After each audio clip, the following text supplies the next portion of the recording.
जय श्री कृष्ण। आप सभी भक्तों को राधे राधे। सभी भक्तों से प्रार्थना है कि इस चैनल पर आएँ, सब्सक्राइब करें और कमेंट में लिखें आपको कौन सा वीडियो अच्छा लगता है, कौन सा नहीं। कुछ गलती हो क्षमा करें, क्योंकि आप भक्त हैं मेरे समान। आप सब भक्त भगवान के समान हैं, इसलिए सब भक्तों को हृदय से बारंबार प्रणाम। आप श्री कृष्ण जन्म कथा सुने और कंस वध सुने। मथुरा के राजा उग्रसेन के बड़े पुत्र का नाम कंस था। वह अपने पिता को गद्दी से उतारकर स्वयं राजा बन गया। कंस की चचेरी बहन देवकी का विवाह वसुदेव के साथ हुआ। कंस अपनी बहन को विदा करने गया, तब आकाशवाणी हुई, हे कंस, जिस बहन को विदा कर रहा है उसी के 8वें पुत्र द्वारा तू मारा जाएगा। कंस घबरा गया। देवकी को मारने के लिए तलवार निकाल ली। वसुदेव के उसे रोका और समझाया। बोले, हे राजन, यह आपकी बहन है, आपको तो इस पे कोई डर नहीं है। इसके बच्चे के ही डर में मैं शपथ देता हूँ कि मैं आप देवकी की संतानों को आपके देवकी की संतानें आपको देता जाऊंगा। कंस मान गया। उस वासुदेव देवकी की बंदीगृह में डाल दिया। जब देवकी की संतान होती, कंस उसे मार डालता। बंदीगृह के अंधेरे में फाग की अष्टमी की आधी रात को देवकी के 8वें पुत्र हुआ। देवकी का 8वां पुत्र हुआ।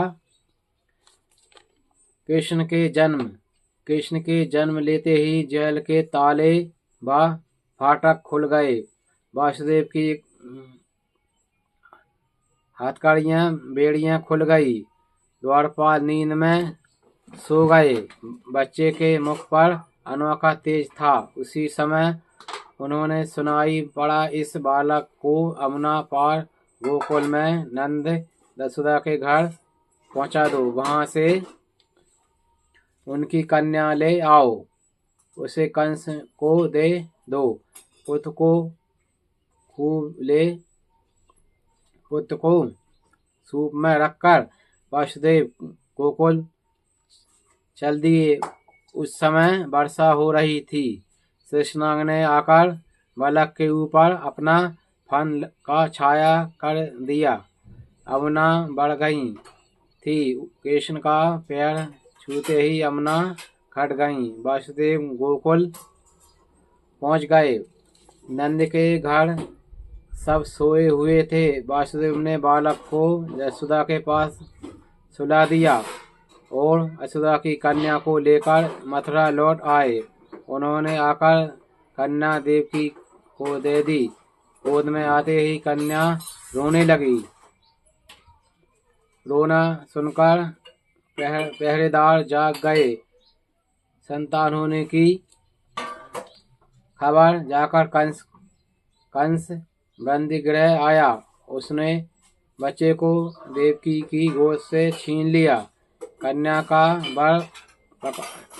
का हाथ पकड़कर पत्थर पर पटकने चाहा, लेकिन कन्या हाथ से छूट गई और कहती गई आकाश में चली गई।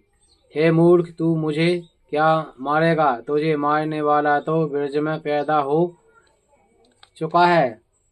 कृष्ण ने कंस का वध